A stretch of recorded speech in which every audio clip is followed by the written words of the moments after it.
Assalamualaikum warahmatullahi wabarakatuh. Salam sejahtera bagi kita semua. Pada kesempatan kali ini saya akan membahas mengenai sejarah pembangunan jalur kereta api di Lembah Serayu.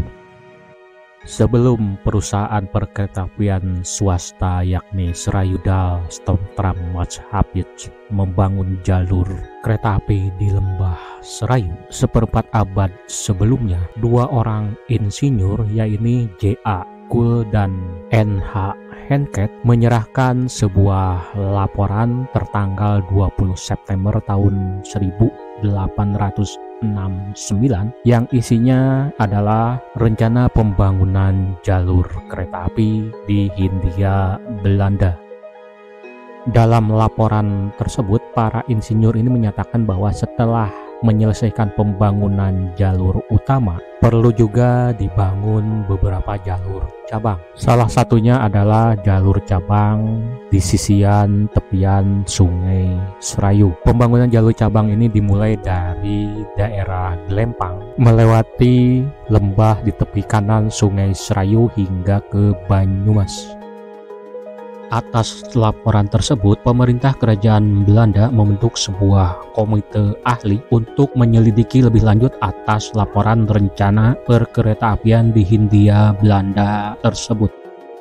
Komite ahli tersebut terdiri dari J.A. Kuhl, N.H. Hencke, J.P. de Bordes, Van Kapen, J. Meulemeester, de Aulnis de Bourroil, dan G.H.J. Elliot Boswell. Setelah tim ahli menyelesaikan tugasnya, pada tanggal 17 Agustus tahun 1871, para ahli tersebut menyerahkan hasil laporannya kepada kerajaan Belanda di Den Haag. Setelah pemerintah kerajaan Belanda meminta nasihat kepada Dewan Hindia Belanda, maka pada tanggal 7 November tahun 1871, rancangan undang-undang pembangunan perkeretaapian di Hindia Belanda tersebut diserahkan kepada Dewan Perwakilan Rakyat Belanda. Ternyata rencana pembangunan jalur kereta api di Lembah Serayu tidak dicantumkan dalam rancangan undang-undang tersebut, sehingga lama-kelamaan rencana untuk membangun jalur kereta api di Lembah Serayu seolah terlupakan begitu saja. Pada tanggal 17 Juni tahun 1877, pemerintah mengadakan perundingan dengan NIS. Salah satu hasil dari perundingan tersebut adalah perjanjian mengenai pengusahaan jalur kereta api dari Yogyakarta menuju ke Magelang hingga ke Cilacap. Rancangan undang-undang atas perjanjian tersebut telah diserahkan kepada Dewan Perwakilan Rakyat Negara pada tanggal 27 Juli tahun 1877. Terdapat perbedaan pandangan soal rute jalur kereta api Yogyakarta, Magelang, Cilacap. Pemerintah menginginkan rute adalah dari Yogyakarta menuju ke Purworejo, lanjut ke Gombong hingga ke Cilacap. Sementara NIS berkeinginan untuk membangun jalur kereta api dari Yogyakarta ke Magelang, ke Wonosobo, melalui Lembah Serayu hingga ke Cilacap. Pada akhirnya terjadi pro dan kontra di kalangan parlemen Belanda. Pada tanggal 18 Januari tahun 1878, Menteri Koloni Tuan Van Bos dan Menteri Keuangan Geijeman mengusulkan kepada NIS untuk membatalkan perjanjian yang telah disepakati. Tetapi pada waktu itu NIS menolak usulan tersebut hingga akhirnya dalam rapat Dewan Perwakilan Rakyat Belanda pada tanggal 24 Mei tahun 1878, rancangan Undang-Undang 4 Perjanjian tersebut ditolak dengan suara bulat. Maka dengan demikian NIS batal untuk membangun jalur kereta api di Lembah Serayu. Pada tahun-tahun berikutnya, akhirnya rencana untuk membangun jalur kereta api di Lembah Serayu menarik minat para pihak swasta. Beberapa pihak swasta yang tertarik untuk membangun jalur kereta api di Lembah Serayu diantaranya C. Risendorp. Beliau mengajukan konsesi pada tanggal 13 September tahun 1881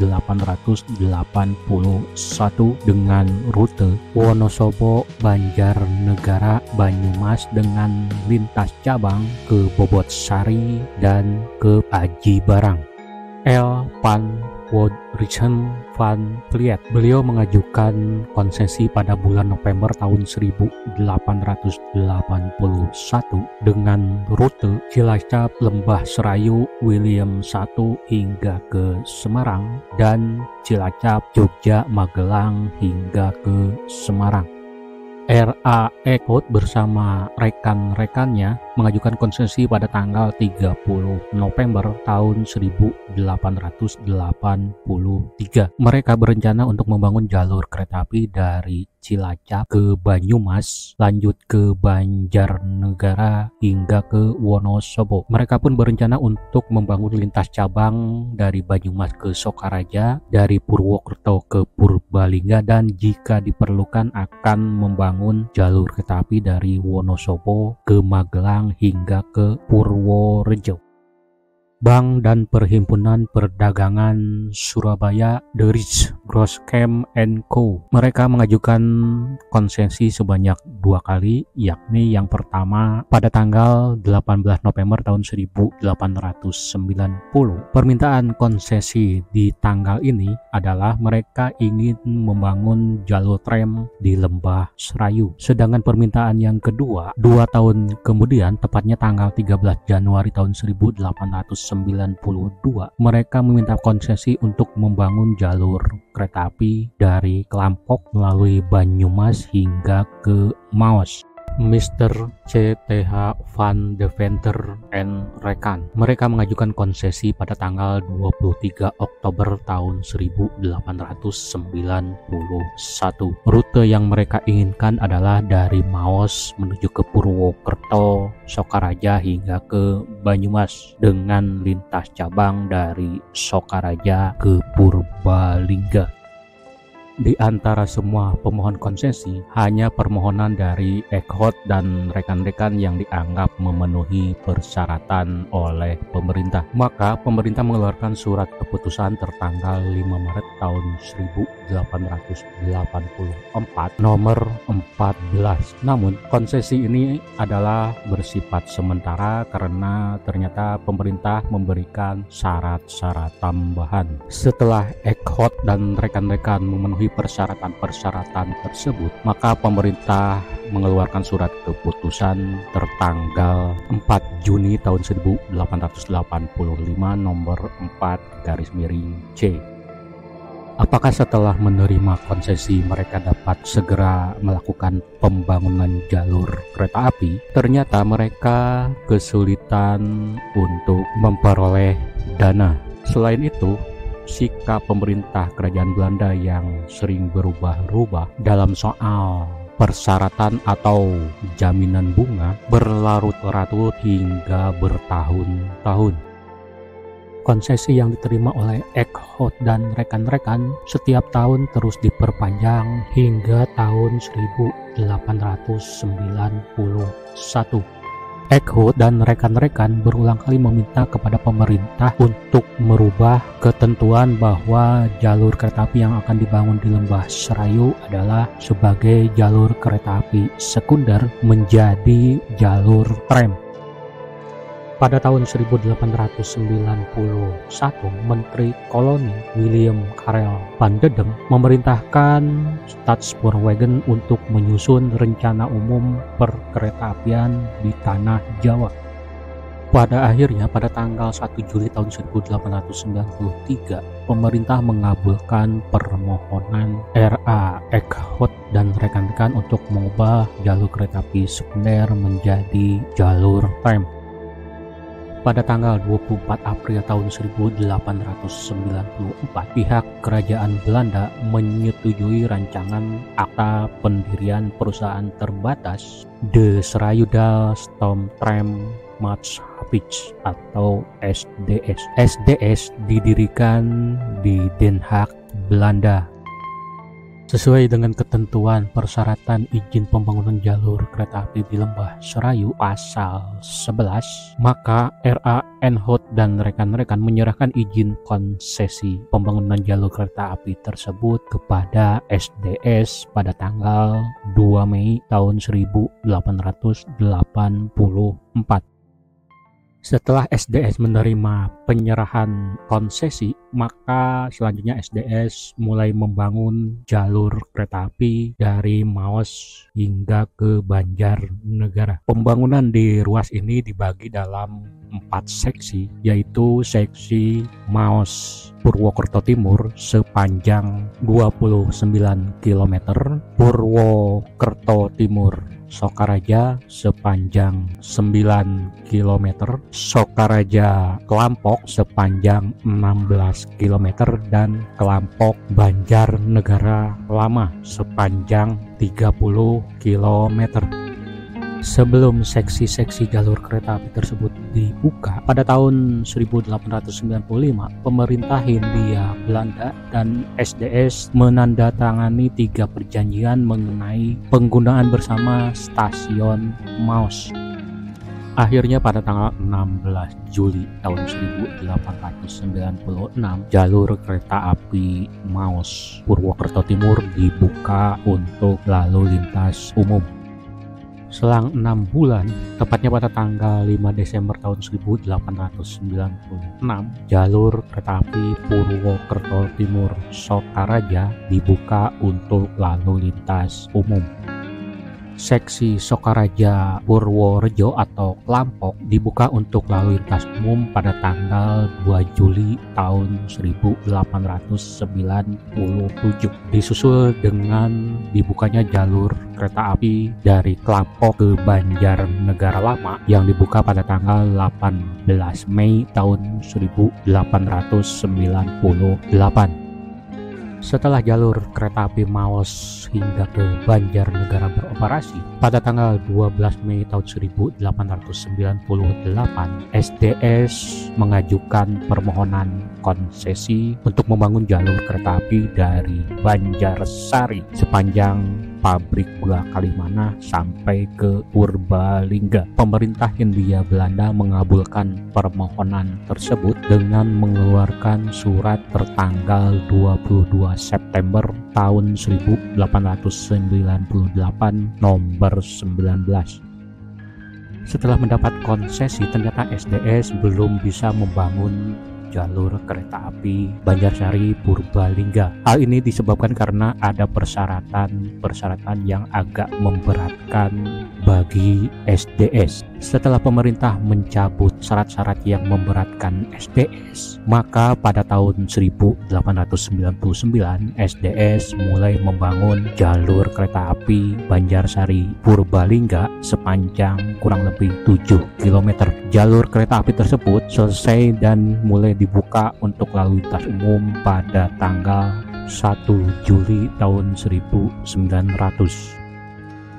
Setelah hampir 10 tahun SDS mengoperasikan jalur kereta api Maos Banjarnegara dan Banjarsari Purbalingga, pada tanggal 21 Desember tahun 1910, SDS mengajukan permohonan untuk diprioritaskan membangun jalur tram dari Banjarnegara ke Wonosobo dan diikuti dengan permohonan konsesi pada tanggal 22 Februari tahun 1911. Kendati baru diajukan pada tahun 1910, SDS sejak tahun 1905 sudah mengoperasikan alat transportasinya berupa kereta kuda dan truk yang menghubungkan Banjarnegara dengan Wonosobo.